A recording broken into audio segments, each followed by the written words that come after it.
पहले देखिए, क्योंकि हमारा JLKM झारखंड लोकतांत्रिक क्रांतिकारी मोर्चा एक राजनीतिक दल के रूप में पंजीकृत हो चुकी है, तो हम इस राज्य में लोकतांत्रिक देश में संवैधानिक तरीके से अपने हक और अधिकार के लिए हम लोग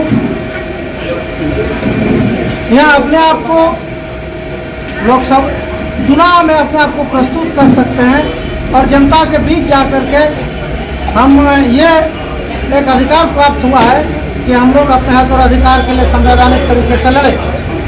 क्योंकि एक राजनीतिक दल को चलाने के लिए जैसे हमारे आदरणीय टाइगर जयरामदा ने कहा कि चार क की आवश्यकता होती है। पहला कार्यकर्ता, कार्यक्रम, कोष और कार्यालय। तो उसी के अंतर्गत ये एक कार्यालय हमारे इस क्षेत्र के वीर योद्धाओं के द्वारा स्थापित किया गया है और कार्यालय का होना हमारे इस क्षेत्र में बहुत नितांत आवश्यक है। हम इधर उधर भटकते थे, कहाँ बैठेंगे, कहाँ रणनीति बनाएंगे, किस विषय पर चर्चा करेंगे। कहीं से अगर हम लोग क्षेत्र भ्रमण करके आए तो कहाँ थोड़े से अपने आप को सुस्ता के कुछ 2-4 मिनट अपने कार्यकर्ताओं के साथ चिंतन मंथन करेंगे, तो ऐसा एक जगह, एक स्थान की आवश्यकता होती है, जो कि अभी आने वाले विधानसभा चुनाव में आप देख रहे हैं कि ये जो कांडरा क्षेत्र है, ये हमारा बहुत ही एक प्रकार से कहा जाए तो बहुत ही मुख्य जगह के रूप में प्रस्तुत है। हमारे इसके अगल बगल अनेक कंपनियां लगी हुई हैं।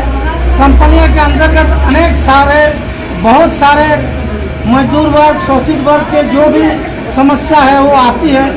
तो जो भी समस्या आती है उन समस्या का समाधान कहाँ हो सके, कहाँ वो आके मिल सकते हैं, तो उसके लिए भी यह कार्यालय हमारा है। तो मिला नहीं है, अर्थात कहीं ना कहीं यहाँ पे हमारे ज़मीनों को लूटा गया है। अभी भी CMT एक्ट रहने के बावजूद धड़ल्ले से ज़मीन बेचा जा रहा है, क्योंकि ज़मीन आदिवासी मूलवासियों की सबसे बड़ी संपत्ति के रूप में है।